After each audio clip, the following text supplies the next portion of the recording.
So this video is long overdue. It's about my trip to America.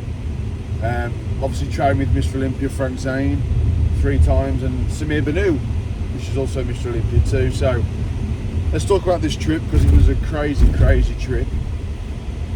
So Frank lives sort of, you know, in between, well, just sort of outside of San Diego really, about an hour and 45 minutes away from central LA. So I based myself sort of in the middle.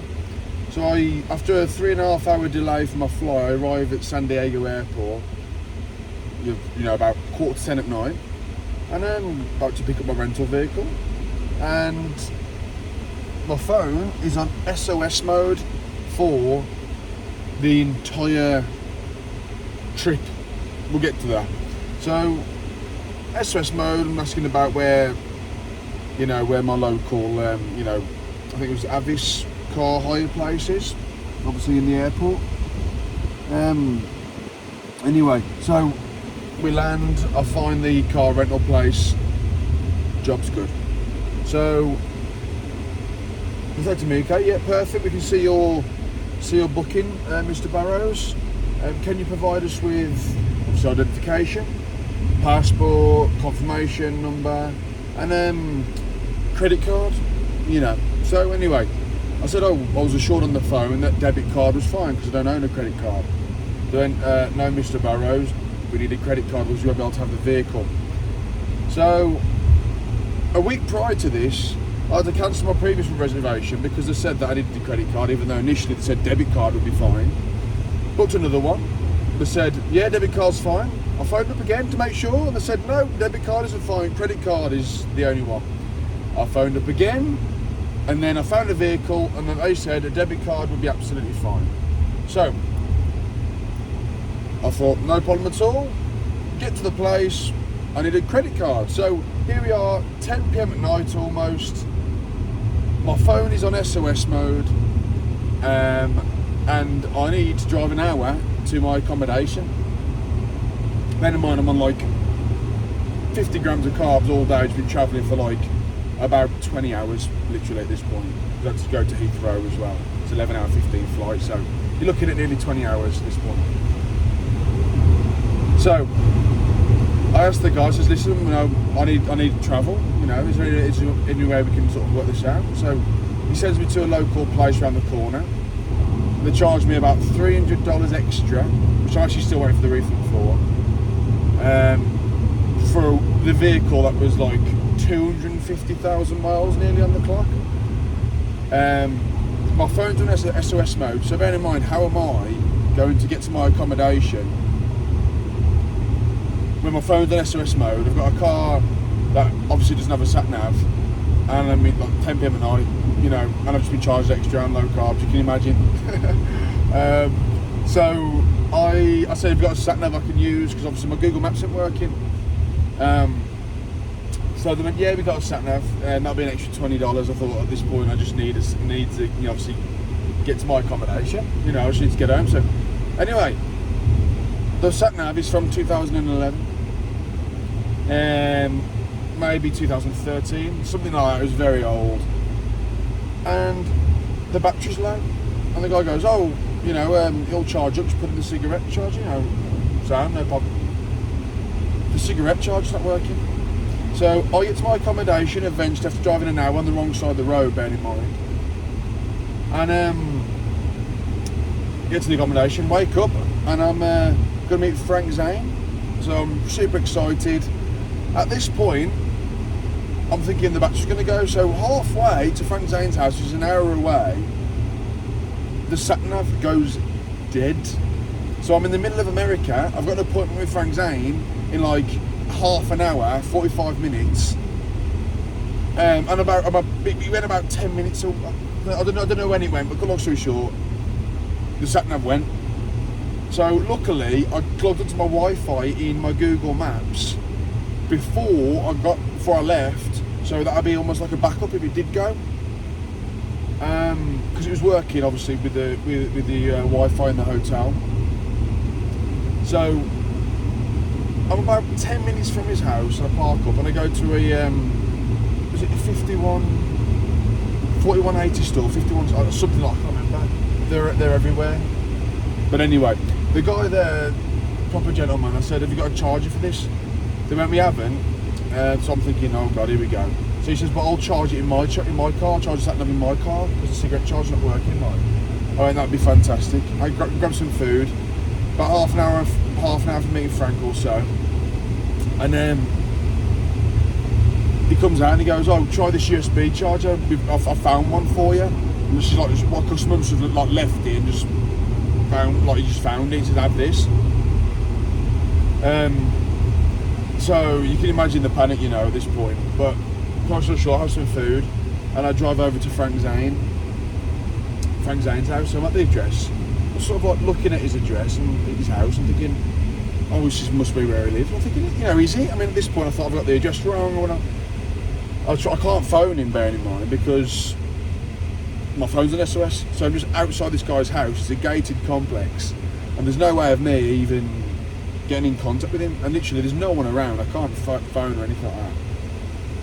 Anyway, the dog starts barking and then the door opens. Frank Zane, he walks out, and you know, for me, like, this is like the equivalent of, you know, if you're a big football fan, you know, Cristiano Ronaldo, you know, we're inviting you to his house and playing a football match with him. That's the equivalent for me, guys. So I trained with him, so let's get into detail. So we sat down for about an hour and a half or so. And one thing I noticed with Frank, he was very observant. You know, he was reading what I was saying and reading my body language. I could get that from him, just to sort of figure out who I am and how I tick, really. And yeah, for an hour and a half, like, we're just talking and that about what I want to do, what I do for a living, and where I want to be, you know, how I think and everything. And he says, James, you say 100% a lot, you know, oh yeah, I want to do this 100%, I want to be RPB 100%, I want to make it to the Mr Olympia 100%, and all these things. And he says, why do you say 100%? And I says, well, I suppose, Frank, I just want to, you know, I mean what I say, you know, I'm very, the word to use, you know, I mean what I say, you know, that's my intention. And he says, well, why? I says, it's just, you know, I want to give you 100%. He goes, you don't have to be 100%. He says, if any of you guys have heard of a bell curve before, imagine like a graph like that almost, and it just sort of comes up, peaks out for a short time, then comes back down. He says you can be at 97%, and that's fine. Because one thing he picked up on was how hard I train and how meticulous I am with my nutrition. You know, you can always be 100% with your nutrition, but with your training, guys, you know, you can overtrain, and that's to Frank. He says you're overtraining. I went to America thinking I would train harder, you know, all this sort of stuff. And you need to train less. You need to train a little less hard as well. So, not what I was expecting. And he goes, when you go into a competition or anything in life, he says, say, you know, this is my intention to win. You know, this is my intention. These are my intentions. And this is how you speak, because the way you speak, guys, positively or negatively impacts your life. You know, you don't realise this. You know, things like, you know, he said, oh, you know, so if you're going through a tough workout, you'd never say, oh, this is absolutely killing me. You say, it was a little tough. The workout was a little tough today. You know, and things like that, you know, just to almost trick your mind. You know, so I just really crack on with stuff like that, sort of something I've been subconsciously doing. And something that he did recommend me doing, he says about mantras and stuff, And it's about you saying things over and over in your mind hundreds of times a day, every day, and you're willing it into existence. So he'd come up with a Buddhist one that he said something about, like, I can't quite remember what he was talking about, something about, what was it? Commissat or something which mean, like, it was a Buddhist sort of thing, and wasn't to do with the Mr Olympia or anything like that, but it's what his intention was. You know, it was something about I can't remember, but it was something spiritual that he believed that helped him with his training and his nutrition, his lifestyle. You know, leading a good positive life. Yeah, so it was a very, very good experience. After that, we trained, and they put me through a full body workout. And I'll be honest with you, he didn't really think much of my physique, obviously in my baggy t-shirt, because you couldn't really see much, really. So he obviously, took the t-shirt off after a while and had a vest on underneath, and says, wow, wasn't expecting that type of thing. And we went through some poses, and I said, Frank, what do I need to do? He says, what my weak area is. He says, to be honest with you, James, doesn't seem to be anything really weak. He says, maybe lower core a little bit. He actually said I'm big enough. He said, not to put any more size on, but everyone has a different idea of an aesthetic of what they need to look like and things. But he had really, really nice things to say, and he taught me loads and loads of good tricks, and just spiritual, about feeling the muscle and feeling, just being positive, just in general. Really, it was less really about bodybuilding and more about the art of life and training, nutrition, and positivity.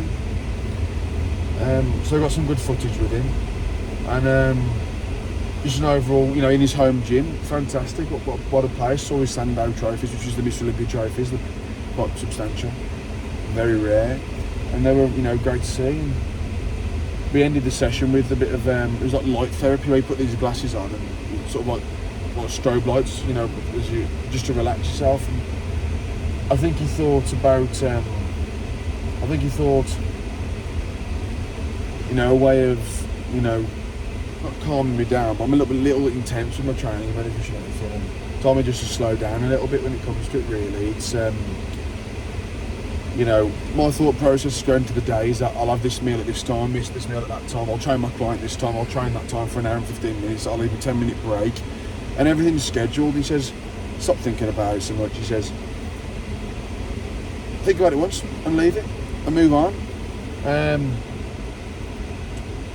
we also spoke about, actually, it's just come to me, about how I came second, and I showed him some footage of me and the other two lads on stage, and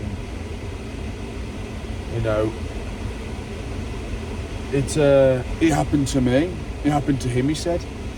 On stage, there was times when a lot of people thought he won and the judges didn't see it that way.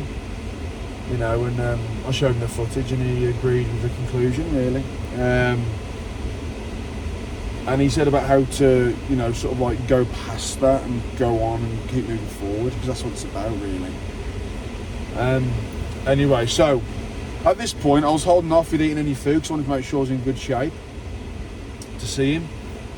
Long story short, as soon as I finished with Frank, I went, Frank, lovely to meet you. I said, wish you all the best. He went, you won't lose many shows, James. So that was nice. Give me loads of confidence, which is fantastic going forward. Went to a local place and loads of food, donuts, everything.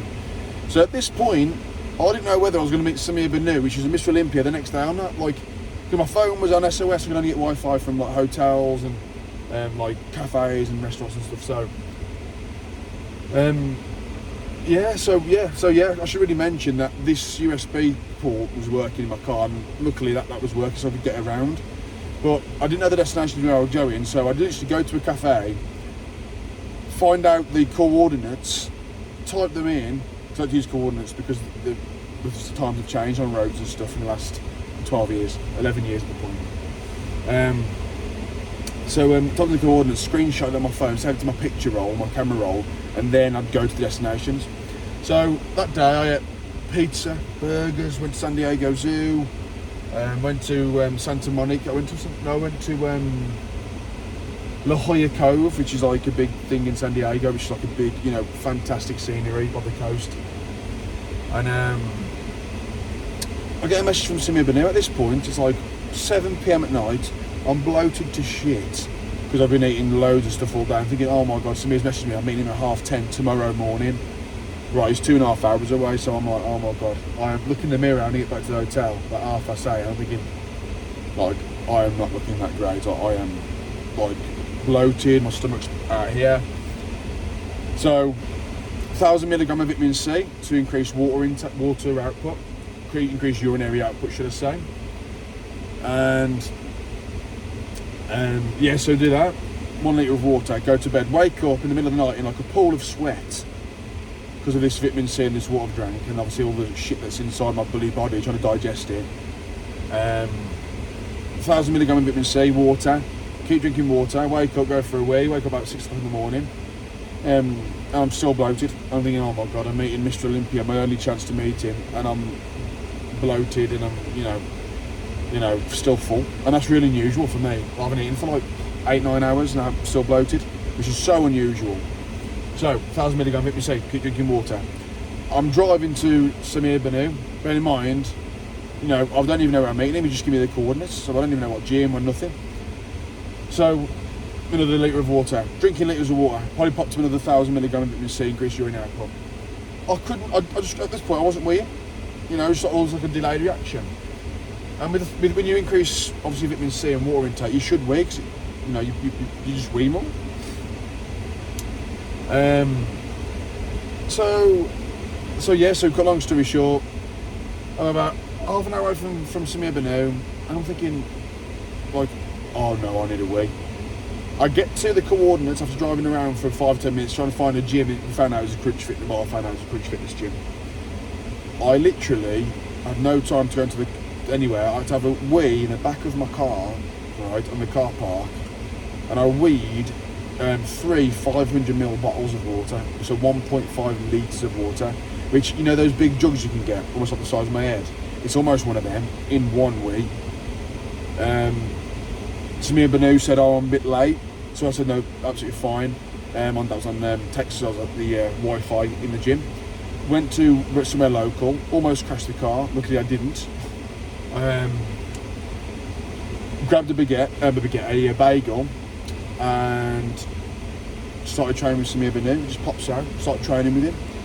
And when he went looking, I had a little look in the mirror quickly, just see what I was looking like. And I was shredded, like absolutely shredded. I just weed out all that water retention from under the skin, but all that food had all gone to my muscles and really popped them and made them really full, which is contrast from the day before when I saw Frank. And yeah, so yeah, I'm training with him, and he's like raving about how good I look, and only 3 pounds of subcutaneous water away from competing again. Like this. Bear in mind, this is like Mr Olympias standard conditioning. And I was talking to him about how I'm natural and stuff, and he just had nothing but good things to say. If you guys have seen the footage, I'll put some of the footage at the end of this video actually. And I showed him the footage of me on stage and stuff, and he laughed. It happened to him in 1982. When everyone thought that he should have won. So he knows how I was feeling. And he couldn't rave enough about me being natural, about how I've kept it clean and what I look like and what I've achieved in my physique, and it's just fantastic. Went through posing where Breon Ainsley, Mr Olympia Classic Physique, 3 times I believe, where he poses and where he's been prepping for that Olympia. Bear in mind, the Olympia is 1 week away, and he said I've got some serious potential. And when he said things like that, because I know he means it, because Samir, there's no bullshit with him. What he says he means. Like, he's really outspoken. That's what I like, because that's what I thrive off, really. People that are honest and give their opinions. You know what I mean? So anyway, I said, Samir, I went, thank you very much. I said, let's go out for some food, matey. He said, yeah, there's a place around the corner, let's go out. So we had some poke. For you guys that don't know, it's like raw salmon, tuna, rice, sriracha sauce, like little beans and stuff, and it was fantastic, so nice. And we just got talking about everything really, bodybuilding, about what I'm going to do with the rest of my career and stuff, what I should do, with everything really, training, nutrition, and just life in general really. Talking about women and stuff, that was interesting. And talking about the good old days. Top man. And I've been talking to him since I've got back. Probably speak to him probably once every few weeks or so, maybe on the phone or WhatsApp or Instagram. And yeah, just a great man with a lot of knowledge, and a great outlook on bodybuilding and life in general. So after that, I'm scot-free now. I can eat as much food as I want and everything like that. So I go over to a place I've been wanting to go called Pie and Burger in LA, and it's been voted LA's best burger. It was unreal. Like, I've eaten nice burgers in England, Hamburger burgers, Dig Botanical burgers, all very nice burgers, but nothing compared to this burger that I had in LA. It's probably because it's probably the beef they used. I don't think it's allowed in this country, but that's why it tastes so good. But 10 out of 10 burger. Little diner in LA, $25, double burger, milkshake, chips. Fantastic.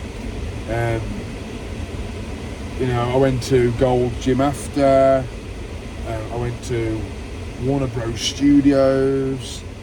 I went to Hollywood Boulevard. I went to Santa Monica Pier, Muscle Beach, and it was just a fantastic experience. And I thought, you know what, I'm going to drive to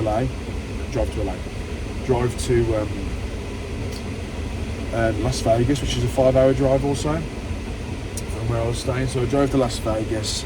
First thing I do is get myself these donuts in Vegas' best donuts.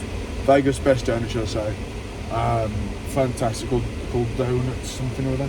Fantastic. Bill gave me 2 extra. It was nice.